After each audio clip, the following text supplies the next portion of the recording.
چونکہ مغرب کا وقت بڑھتا جا رہا ہے تو انشاءاللہ آگے اس کا وقت بھی بڑھ جائے گا، تو ہو سکتا ہے 7:15 7:30 بجے تک پہنچ جائے، لیکن ابھی کچھ وقت کے لیے 7 بجے سے لے کر کے 8:15 8:30 تک، یعنی تقریباً 1 سوا گھنٹہ یہ سوال جواب کی مجلس رہتی ہے ہر ہفتے کو۔ یہ 20ویں مجلس تھی۔ آپ حضرات سے گزارش ہے کہ اس سے پہلے کی جو 19 مجلسیں ہیں تو ان کو بھی دیکھ لیجئے گا، ہزاروں سوالات کے جواب آپ کو مل جائیں گے، چونکہ ماشاءاللہ ہر ہی ہفتے سینکڑوں کی تعداد میں لوگ سوال پوچھتے ہیں، تو اس سے پہلے کہ اگر آپ پوچھ لیں گے تو آپ کو بے شمار سوالوں کے جوابات مل جائیں گے، تو ان کو بھی دیکھتے رہیے گا۔ جی فرحان شاہ پوچھ رہے ہیں کسی کے انتقال کے بعد یاسین شریف کا ختم رکھنا کیسا ہے؟ جو لوگوں کو بلا کر کے جو لوگوں کو دعوت دی جاتی ہے کہ بھئی آؤ میت کے لیے قرآن پڑھنا ہے، وہ تو درست نہیں ہے۔ ہاں گھر والے مل کر کے اگر آپس میں سورہ یاسین وغیرہ پڑھ لیا جائے، پھر اس کا ثواب میت کو پہنچا دیا جائے، تو یہ بڑا اچھا عمل ہے، بڑی اچھی بات ہے، چونکہ حدیث میں فرمایا گیا اقروا علی موتاکم یاسین، اپنے مرنے والوں کے اوپر سورہ یاسین شریف پڑھا کرو، اپنے مرنے والوں کے اوپر یاسین شریف پڑھا کرو، تو یاسین شریف کا ثواب میت کو پہنچایا جا سکتا ہے، لیکن باقاعدہ اس کے لیے پروگرام بنانا کہ 13ویں تاریخ کو آ جاؤ، 10ویں تاریخ کو آ جاؤ، 40ویں کو آ جاؤ، جسے ہمارے یہاں تیجا 40واں 10واں وغیرہ کہا جاتا ہے، تو اس طریقے سے دن متعین کر کے، تاریخ متعین کر کے، لوگوں کو بلا کر کے پھر اس کے بعد کھانا وغیرہ کا جو نظم کیا جاتا ہے، تو یہ عمل درست نہیں ہے۔ ہاں کسی بھی روز گھر والے آپس میں مل کر کے اس عمل کو کر سکتے ہیں، انشاءاللہ اس کا ثواب پہنچے گا۔ جی حسام الدین قریشی السلام علیکم۔ جی وعلیکم السلام۔ ایم ڈی دلشاد نوری ٹوپی پیشانی کے نیچے پہن کر نماز پڑھے گا تو نماز ہو جائے گی؟ جی ہاں نماز ہو جائے گی، نماز ہو جائے گی، چونکہ اصل منشا یہ ہے کہ پیشانی آدمی کی زمین پر ٹکنی چاہیے، تو اگر پیشانی زمین سے ٹچ ہو جاتی ہے تو نماز اس کی ہو جائے گی۔ تو اگر ٹوپی یہاں ہے تو ظاہر سی بات ہے کہ یہ ٹوپی کے ساتھ میں پیشانی زمین پر ٹچ ہو رہی ہے۔ ہاں اتنی موٹی ٹوپی نہ ہو یا پیشانی پوری اس طریقے سے نہ چھپ جائے، اس طریقے سے نہ ڈھک جائے کہ پیشانی کسی طریقے سے لگے ہی نہیں، تو پھر وہ تو غلط ہو جائے گا۔ ہاں باقی جیسے ابھی ہمارا یہ مما ہے، کسی نے یہاں تک پہن لیا ہے تو نماز ہو جائے گی، لیکن اگر کوئی پورا ہی یہاں تک ٹوپی پہن لیتا ہے تو پھر وہ عمل درست نہیں ہوگا، اس کو چاہیے ٹوپی پیچھے پہن کر کے زمین سے پیشانی کو ٹچ کرنا چاہیے، کیونکہ سجدے کے اندر جو آپ صلی اللہ علیہ وسلم نے ارشاد فرمایا کہ حدیث میں ہے کہ چہرے کے اندر آدمی کو پیشانی زمین پر رکھنی ہوتی ہے اور ناک زمین پر رکھنا ہوتا ہے۔ آپ صلی اللہ علیہ وسلم نے ارشاد فرمایا مجھے 7 اعضاء پر سجدہ کرنے کا حکم دیا گیا ہے، 7 اعضاء جس میں ہاتھ ہے، ناک ہے اور پیشانی ہے، دونوں گھٹنے ہیں، دونوں پیر ہیں، تو ان پر سجدہ کرنا چاہیے۔ حسام الدین قریشی کہہ رہے ہیں السلام علیکم ورحمۃ اللہ وبرکاتہ، حدود مسجد میں وضو خانہ بنانا کیسا ہے؟ جی بنایا جا سکتا ہے، حدود مسجد میں بنایا جا سکتا ہے، بہتر یہ ہے کہ باہر کی سائڈ بنایا جائے تاکہ مسجد کے اندر چھینٹے وغیرہ، یا چونکہ لوگ وضو کرتے ہوئے ناک صاف کرتے ہیں، زور زور سے کھانستے ہیں، بلغم صاف کرتے ہیں، تو تاکہ اندر جو نمازی ہیں ان کو تکلیف نہ ہو، تو اس لیے اگر باہر بنایا جائے تو زیادہ بہتر ہے، لیکن اندر بھی بنایا جا سکتا ہے۔ جی محمد غفران فرشتوں پر ایمان لانا کیسا ہے؟ جی فرشتوں پر ایمان لانا تو ضروریات دین میں سے ہے، ایمان مجمل ایمان مفصل جسے کہا جاتا ہے، آمنت باللہ و ملائکتہ و کتبہ و رسلہ، تو سب سے پہلے یہاں اللہ کے بعد کیا ہے؟ فرشتوں پر، آمنت باللہ و ملائکتہ، میں ایمان لایا اللہ پر اور اس کے فرشتوں پر، تو فرشتوں پر ایمان لانا یہ بھی ضروریات میں سے ہے۔ تو کوئی بندہ اگر یہ کہے کہ میں فرشتوں کو نہیں مانتا تو اس کے ایمان میں شک ہے، اسے اپنے ایمان کی تجدید کرنی چاہیے، تو فرشتوں پر ایمان لانا بھی ضروری ہے۔ جی آگے ہے حسام الدین قریشی، زکوٰۃ کے پیسے قرض دینا کیسا ہے؟ زکوٰۃ کے پیسے کو جتنی جلدی ممکن ہو ادا کر دینا چاہیے۔ زکوٰۃ کے پیسوں میں سے قرض اگر آپ کسی کو دے دیں گے تو ظاہر سی بات ہے کہ وہ کب لوٹ آئے گا، پھر وہ آپ کب دیں گے، آگے زکوٰۃ میں جو آپ کو دینا ہے وہ کب دیں گے اس کا پتہ نہیں ہے، تو اس میں دیر سے دیر ہوتی جائے گی، حالانکہ مسئلہ یہ ہے کہ زکوٰۃ کے پیسے جتنی جلدی مستحق تک پہنچا دیا جائے اتنا ہی بہتر ہے، تو اس لیے بہتر ہے کہ زکوٰۃ کے پیسوں میں سے قرض نہ دیا جائے، لیکن اگر آپ کے پاس اس کے علاوہ کچھ نہیں ہے اور سامنے والا بہت ضرورت مند ہے اور امید ہے کہ وہ جلدی لوٹا دے گا، تو ضرورت کی وجہ سے گنجائش ہے، بہتر وہی ہے کہ نہ دیا جائے، کہیں اور سے اس کی رہنمائی کر دی جائے کہ بھئی فلاں جگہ سے لے لو۔ اگر کوئی بے وضو ہے اس کے سامنے نبی کریم صلی اللہ علیہ وسلم کا نام ذکر کیا جائے تو کیا وہ فوراً کیا بے وضو ہونے کی حالت میں ہی درود پڑھ دے یا بعد میں بے وضو ہو کر ہی درود ادا کر سکے؟ جی نہیں ایسا نہیں ہے، دیکھیں درود شریف پڑھنے کے لیے وضو کا ہونا ضروری نہیں ہے، نماز کے لیے اور قرآن کریم کی تلاوت کے لیے وضو ضروری ہے، لیکن درود شریف پڑھنے کے لیے وضو کا ہونا ضروری نہیں ہے، اس لیے بہتر یہی ہے، اصل یہی ہے کہ جیسے ہی آپ صلی اللہ علیہ وسلم کا ذکر مبارک ہو تو فوراً درود پڑھا جائے، اور کہنا کیا ہوتا ہے صلی اللہ علیہ وسلم، صلی اللہ علیہ وسلم، یہ کہنا ہی درود شریف پڑھنا ہے، تو اس لیے بے وضو بھی درود شریف پڑھا جا سکتا ہے اور اس کا جواب بھی دیا جا سکتا ہے۔ اچھا باقی لوگوں سے گزارش ہے کبھی اور سوال نہ کریں چونکہ وقت کافی ہو گیا ہے، تو انشاءاللہ باقی لوگوں کے سوالات کا جواب اگلی بار دے دیا جائے گا، یہ 2-4 سوالات ہیں انشاءاللہ میں ان کا جواب دے دیتا ہوں۔ جی نکہت فاطمہ کا سوال ہے، السلام علیکم ورحمۃ اللہ وبرکاتہ، تیمم کا صحیح طریقہ بتائیے اور کس حالت میں یہ ضروری ہے؟ جی تیمم کا طریقہ یہ ہے کہ تیمم میں مٹی کے اوپر دونوں ہاتھ مارے جائیں، پھر ان کو تھوڑا سا جھٹک لیا جائے پورے چہرے کے اوپر، دوسری مرتبہ پھر مٹی پر ہاتھ مارے جائیں اور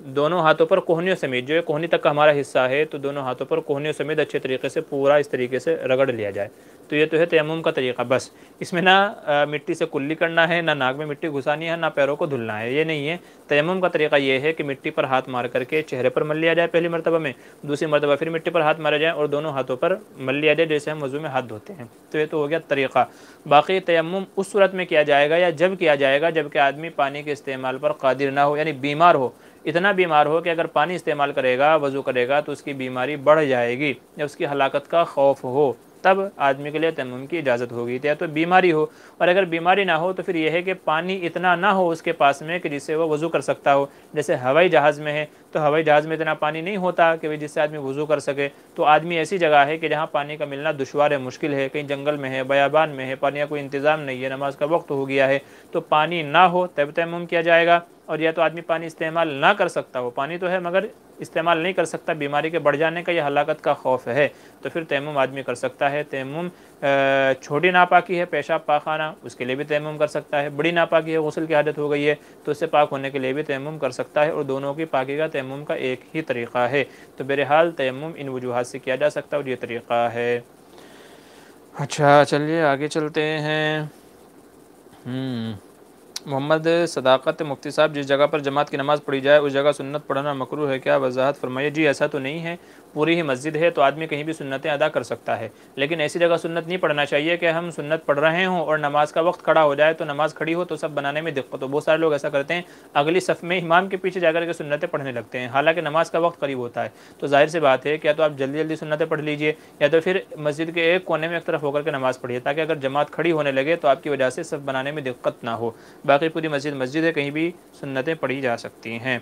محمد شعیب رحمانی، میرا نام معراج ہے جہاں ہیں، میرا سوال یہ ہے کہ میں نے اپنی بیٹی کی منگنی کی تھی، تاریخ بھی پکی ہو گئی تھی، رات کو منگنی ہوئی، صبح کو ہی لڑکے کی ماں نے منع کر دیا کچھ لوگوں کی باتوں میں آ کر، تو کیا رشتہ نصیب میں نہیں تھا؟ کیا رشتے نہیں بنتے اور شادی ان سے ہوتی ہے؟ جی دیکھیے، رشتے اللہ تبارک و تعالیٰ کی طرف سے ہوتے ہیں، کبھی کبھی ایسا ہوتا ہے ہم غلط بندے سے ٹکرا جاتے ہیں، لیکن اللہ تبارک و تعالیٰ آخر میں وہیں کے فیصلے فرماتا ہے کہ جہاں اس کا مقدر اور اس کی جوڑی لکھی ہوئی ہوتی ہے۔ تو اس لیے اس طرح کی چیزوں سے گھبرانے کی، شرمانے کی یا پریشان ہونے کی ضرورت نہیں ہے، بلکہ یہ سمجھے کہ اللہ کا اس میں کوئی مصلحت، کوئی خیر تھی اس کے اندر جو اللہ تبارک و تعالیٰ نے یہاں سے بچا لیا، یہاں اس کا رشتہ مقدر نہیں تھا، اس لیے نئے جذبے کے ساتھ میں دوسری جگہ رشتہ تلاش کریں، انشاءاللہ اللہ اس سے بہتر آپ کو عطا فرمائے گا اور وہی جوڑا اس کا عطا فرمائے گا جو اللہ کے یہاں مقدر ہے۔ چونکہ یہ تو ہم اپنی اس سے چوائس سے، اپنی مرضی سے ڈھونڈتے ہیں کہ بھئی ہم کو یہاں نکاح کرنا ہے، لیکن اگر اللہ کا حکم ہوتا ہے تو ہی جوڑے بنتے ہیں، اگر اللہ کا حکم نہیں ہوگا تو پھر نہیں ہوگا، رشتہ نہیں ہوتا۔ ہم عموماً دیکھتے ہیں کہ ایک بچے کے، بچیوں کے 10 رشتے آتے ہیں، مگر ہوتا وہیں ہے آخر میں جہاں اللہ نے لکھا ہوتا ہے، تو اس لیے کوئی پریشانی کی بات نہیں ہے۔ اس پریشانی کا کوئی حل بھی بتائیں، ایسی پڑھائی بتائیں کہ اب اس سے بہتر اور ہماری مرضی کا رشتہ مل رہا ہے۔ ہماری مرضی کا نہیں، بلکہ رشتے میں یہ دعا مانگیں کہ اللہ جہاں خیر ہو وہ رشتہ عطا فرما، ہماری مرضی نہیں، کیونکہ آدمی کی مرضی تو ہوتی ہے مالدار ہو، اچھا ہو، لیکن اگر اس میں خیر نہ ہو تو وہی چیز آپ کے لیے پریشانی کا باعث بن جائے گی۔ تو اس لیے دعا بھی مانگنے کے ادب ہوتے ہیں، آدمی دعا یوں مانگے کہ اللہ جس میں خیر ہو وہ رشتہ عطا فرما، اب وہ چاہے جیسا بھی ہو، انشاءاللہ اللہ کی خیر رہے گی تو پوری زندگی آسانی سے گزر جائے گی۔ باقی اس چیز کے لیے سورہ مریم پڑھتے رہیں، اچھے رشتے کے لیے، بہتر رشتے کے لیے سورہ مریم پڑھتے رہیں، انشاءاللہ امید ہے کہ اللہ تعالیٰ بہتر رشتہ عطا فرمائے گا۔ اگلا سوال ہے، کیا فجر کی نماز کے وضو کے بعد چہرے پر کریم لگا کر نماز ادا کر سکتے ہیں؟ جی ہاں، لگا کر کے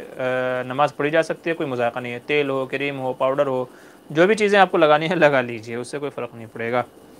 حسام الدین پوچھ رہے ہیں، پہلے مسجد کے صحن میں نماز ہوتی تھی، اب مسجد تھوڑی آگے بن گئی ہے کہ اس جگہ وضو خانہ بنا سکتے ہیں؟ جی ہاں، وضو خانہ بنا سکتے ہیں، بشرط یہی ہے کہ نماز وغیرہ میں اس سے کوئی تکلیف نہ ہوتی ہو، کوئی دقت نہ آتی ہو، وہ اس حدود میں نہ آتی ہو کہ جہاں نماز ہو رہی ہے یا نماز میں کسی قسم کی پریشانی دقت ہوتی ہو، تو بہرحال مسجد کے احاطے میں وضو خانہ بنایا جا سکتا ہے۔ عالم کا پڑھائی اتنی سال کا بھی ہوتا ہے؟ جی 3 سال کا تو نہیں ہوتا، 3 سال میں تو بڑا مشکل ہے، چونکہ سینکڑوں کتابیں ہوتی ہیں اور ہر کتاب کا اپنا الگ الگ وہ ہے، تو 3 سال میں تمام کتابوں کو مکمل طریقے سے پڑھانا بڑا مشکل ہے۔ تو 3 سال میں پڑھائی میں نے اب تک کسی بھی مدرسے میں نہیں سنا ہے کہ جہاں صرف 3 سال میں عالم بناتے ہوں۔ 3 سال کا کورس تو نہیں ہے، کم سے کم بھی 6 یا 7 سال کا کورس ہے، کم سے کم بھی 6 یا 7 نہیں تو 8 اور 9 سال تک کا عالم کورس ہوتا ہے، تو اس لیے 3 سال کا نہیں ہوتا۔ چھوٹے بچوں کو پڑھانے کا طریقہ، جی ہاں، چھوٹے بچوں کو پڑھانے کا طریقہ، جی تو آپ کسی تجربہ کار سے پوچھ لیجئے، حالانکہ چھوٹے بچے تو ہم بھی پڑھاتے ہیں،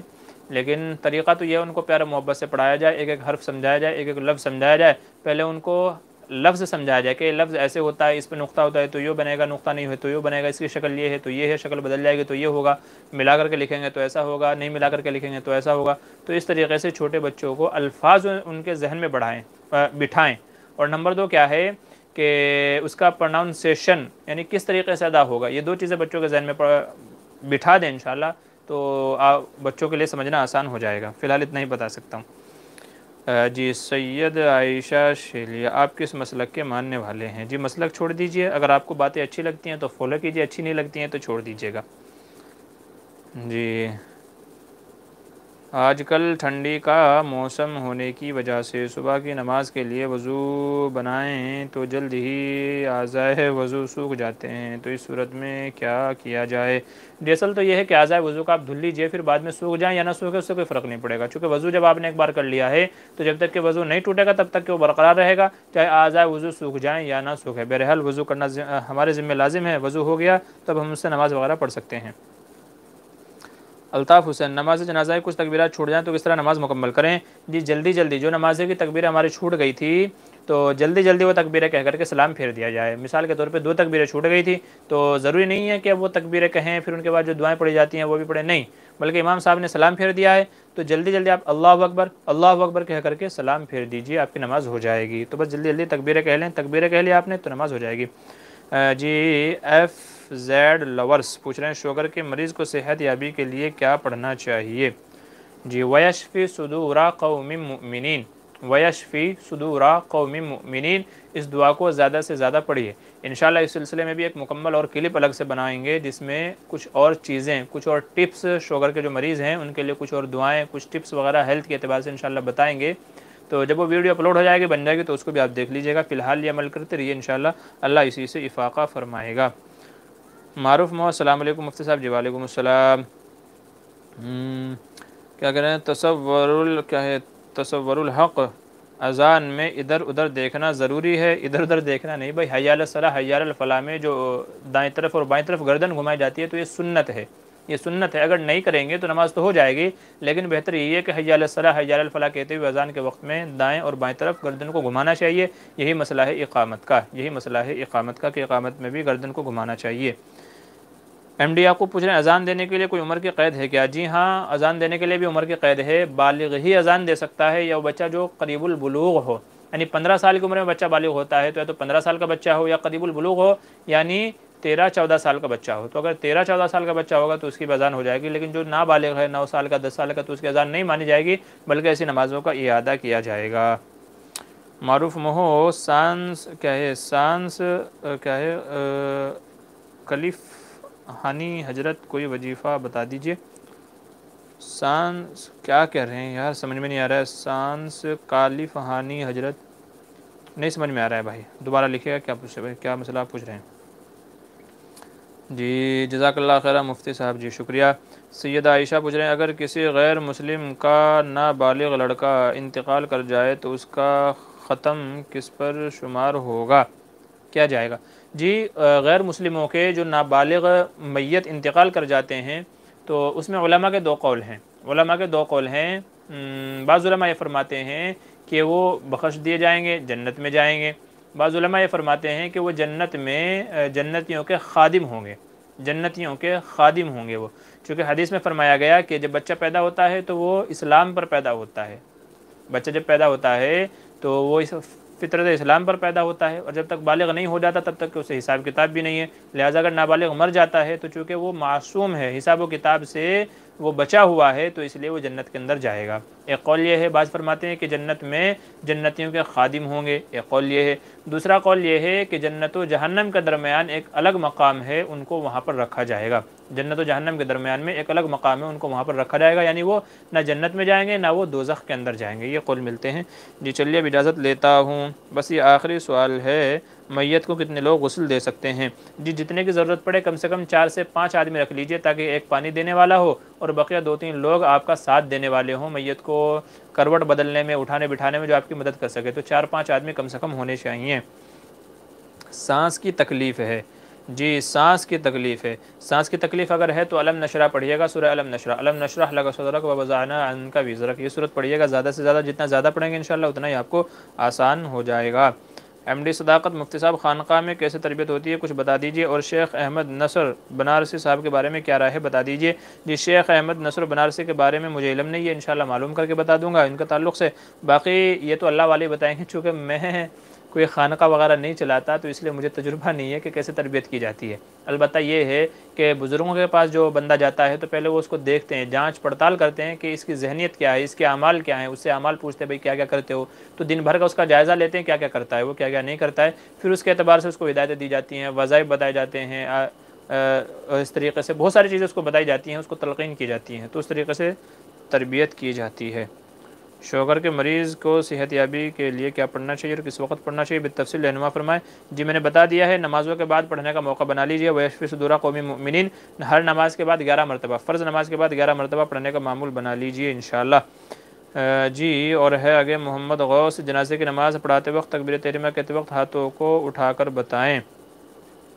جی جنازے کی نماز کے وقت جو ہے وہ تکبیر جو ہے جو تکبیر جیسے نماز کے لیے ہم ہاتھ اٹھاتے ہیں تو ایسے ہی اللہ اکبر کہہ کر کے ہاتھ باندھ لیے جائیں، تو یہ تکبیر تحریمہ کے وقت ہاتھ اٹھائیں گے، پھر باندھ لیے جائیں گے، پھر بقیہ جو 3 تکبیر کہی جائیں گے تو ان میں ہاتھ نہیں اٹھائیں گے، بقیہ جو 3 تکبیر ہیں تو ان میں ہاتھ نہیں اٹھائیں گے، صرف ان میں تکبیر کہیں گے۔ تو پہلی میں جیسے نماز کے وقت ہاتھ اٹھاتے ہیں تو اسی طریقے سے ہمیں وہیں تک ہاتھ اٹھانے ہیں جیسے نماز میں، سیم وہی طریقہ ہے۔ جعفر حسین، اشرف علی تھانوی کی تاریخ پیدائش کیا ہے؟ جی مجھے پتہ نہیں ہے، ان کی سوانح پڑھ لیجئے، گوگل پہ دیکھ لیجئے گا، وہاں آپ کو مل جائے گا۔ فیصل قریشی کیا کہہ رہے ہیں، نکاح میں کلمہ پڑھانا ضروری ہے کیا؟ جی کلمہ پڑھانا ضروری تو نہیں ہے، کلمہ پڑھانا ضروری تو نہیں ہے، لیکن اگر پڑھا دیا جائے تو بہتر ہے، چونکہ عموماً لوگ گالی گلوچ اس طرح کی آلتو فالتو کبھی کبھی ایسی باتیں کہہ دیتے ہیں زبان سے کہ جو کفر تک آدمی کو پہنچا دیتی ہے، تو اس سے بچنے کے لیے احتیاطی طور پہ علماء نے کہا کہ اگر پڑھا دیا جائے تو اچھی بات ہے، نہیں تو پڑھانا کوئی ضروری نہیں ہے۔ اس سلسلے میں ہماری کلپ ہے کہ دلہے کو کلمہ پڑھانا ضروری ہے یا نہیں، اور ماشاءاللہ لاکھوں سے زیادہ اس ویڈیو کے اوپر ویو آئے ہیں، لاکھوں لوگ اس کو اب تک دیکھ چکے ہیں، تو آپ بھی فائدہ اٹھائیے، مزید تفصیل وہاں دیکھ لیجئے گا۔ جب یہ چینل کبھی شروع کیا تھا تو اس وقت کی وہ ویڈیو ہے، اب سے 3 سال پہلے تقریباً وہ ویڈیو ہے، آپ دیکھ لیجئے گا انشاءاللہ۔ جی کیا کہہ رہے ہیں محمد عالم، لائف انشورنس کرانا جائز ہے؟ نہیں جی لائف انشورنس کرانا جائز نہیں ہے، اس کی اجازت نہیں ہے، علماء نے منع کیا ہے۔ محمد Nadeem, good talking about Islam, جی شکریہ جزاک اللہ، تھینکس ٹو المائٹی، اچھی جاب کے لیے کوئی اچھا عمل بتائیے۔ جی اچھی جاب کے لیے اور اچھا عمل کرنے کے لیے آپ ایک تو والضحیٰ واللیل اذا سجا، یہ سورت پڑھتے رہیے، والضحیٰ واللیل اذا سجا، اور ایک سورہ قریش لإیلاف قریش، روزانہ کم سے کم ان کو 10 مرتبہ، دونوں سورتوں کو روزانہ کم سے کم 10 مرتبہ پڑھتے رہیے انشاءاللہ۔ اور سورہ تغابن، سورہ تغابن 28ویں پارے کے اندر جو ہے اس کو بھی پڑھیے، وہ بھی سلسلے کے اندر بہت زیادہ خیر و برکت کا باعث ہے، اور اسی کے ساتھ ساتھ میں استغفار، استغفر اللہ ربی من کل ذنب واتوب الیہ، تو یہ 3-4 چیز آپ کر لیجئے انشاءاللہ، اللہ تعالیٰ آپ کو اتنا رزق اور روزی عطا فرمائیں گے کہ شاید آپ سنبھال بھی نہ پائیں۔ تو یہ تجربہ ہے، جن لوگوں کو بتایا ہے ان کو فائدہ ہوا ہے، تو آپ بھی اس کو خود بھی پڑھیے، اور جو لوگ اس سلسلے میں پریشان ہیں ان کو بھی بتائیے، تو یہ 3-4 عمل کر لیجئے گا انشاءاللہ، تو اس سے آپ کے تمام مسئلے حل ہو جائیں گے۔ جی کیا کہہ رہے ہیں سلمان فارسی، جناب داڑھی رکھنا سنت ہے یا فرض ہے؟ جی سنت ہے، لیکن سنت مؤکدہ ہے، جسے ہم دوسرے الفاظ میں کہتے ہیں کہ سنت بمعنی واجب، تو داڑھی رکھنا واجب ہے اور اسلامی شعار میں سے ہے، تو جو اس کو کٹائے گا نہیں رکھے گا وہ گنہگار ہوگا، تو داڑھی رکھنا واجب ہے۔ داڑھی رکھنا کیا ہے؟ واجب ہے، کٹانا جائز نہیں ہے، اور یہ گناہ ایسا ہے کہ سوتے اٹھتے بیٹھتے کھاتے پیتے آدمی کو اس کا گناہ ملتا رہتا ہے، تو اس لیے نہیں کٹانی چاہیے۔ نکھت فاطمہ کہتے ہیں میرے بیک سائیڈ میں آپریشن ہوا ہے، ورک سے چل تو لیتی ہوں، اچھا کیا